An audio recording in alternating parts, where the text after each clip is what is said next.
नमस्कार सभी में मैं अंक शास्त्री वास्तु विशेषज्ञ डॉक्टर पद्मश्री लक्ष्मी दीवान आप लोगों के समक्ष छोटी मोटी जानकारी लेकर प्रस्तुत हो रही हूँ।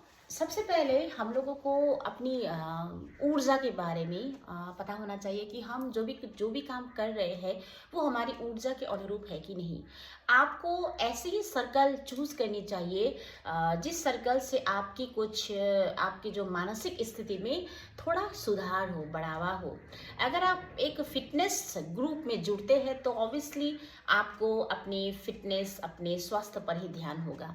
तो ऐसे पॉजिटिव चीज़ों के साथ जुड़े और ऐसे सर्कल को चूज करें जो आपके जीवन को एक अच्छी मोड़ पे ले जाए, ना कि ऐसे वैसे चीज़ों पर। क्योंकि हम दुनिया में आए हैं इस दुनिया को, इस समाज को कुछ देने के लिए। तो हम में ये भावना होनी चाहिए कि हमारी कुछ सकारात्मक चीज़ें हम अपने समाज को दे सके।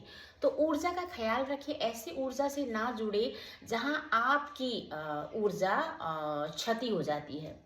आपके आत्मसम्मान का कुछ भरोसा नहीं होता। लोग आपके आत्मसम्मान को उतनी क्या बोलते हैं उसको, वो नहीं करते, ध्यान नहीं देते।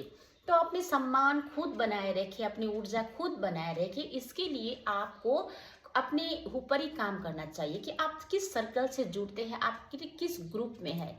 और ग्रुप्स कुछ मायने नहीं रखती आपके जीवन में, क्योंकि आजकल ऐसे इतने सारे ग्रुप्स बन गए। इस हिसाब से बहुत सारे ऐसे बातें होती है जो हमारे दिमाग को भी डिस्टर्ब करती है।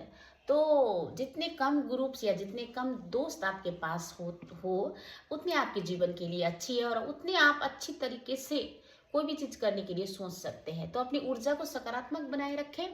मैं आपको अपने एपिसोड के हिसाब से, अपने नंबर के हिसाब से, आपका व्यक्तित्व, आपकी मोबाइल नंबर के हिसाब से आपका जीवन में कैसी घटनाएं हो रही है, और आपके गाड़ी के नंबर, स्कूटी के नंबर, जो भी नंबर्स है आपके हिसाब से आपके जीवन में कैसे काम रहे हैं उस बारे में मैं आपको बताऊंगी। और वास्तु के हिसाब से अगर आपके घर में कुछ वास्तु ठीक नहीं है तो उनको कैसे ठीक करें, इस हिसाब से भी मैं छोटी मोटी बातें आपके सामने लेकर आऊँगी। तो और मोटिवेशन चीज़ें, मोटिवेशन बातें मैं आपके सामने प्रस्तुत करूँगी, क्योंकि मोटिवेशन बातें सिर्फ सुनना नहीं है, उन्हें अप्लाई करना भी ज़रूरी है हमारे जीवन में। तो दूसरों को प्रोत्साहन देने की ऊर्जा की आदत डालें, दूसरों को सपोर्ट देने की आदत डालें, और अपने आप पर क्या काबिलियत है, आप क्या कर सकते हैं उस चीज़ पर फोकस करें, ना कि वो क्या कर सकता है मैं भी वैसे ही करूँगी, ऐसे नहीं। इस हिसाब से वो नहीं होता, क्योंकि हर एक इंसान को एक गॉड गिफ्ट प्राप्त होता है भगवान से। बस उस गिफ्ट को पहचाने और अपने जीवन में उस गिफ्ट के साथ एक अच्छी भावनात्मक संबंध जोड़ के उस पर काम करें।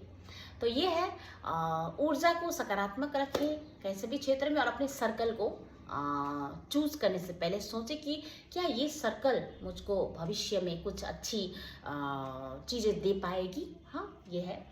और नेगेटिव सर्कल से खुद ही इग्नोर करें, नेगेटिव सर्कल से खुद ही छूट जाए, क्योंकि नेगेटिव सर्कल्स आपके जीवन में बाधाएं लेकर आती है और आपके प्लान्स में रुकावट लेके आती है। और उन्हीं को एक्सेप्ट करें जो आपको दिल से स्वीकार करते हैं, आपकी गलतियाँ, आपकी सफलता, जो भी चीज़, आपकी कमी, इस चीज़ को ध्यान में रखें।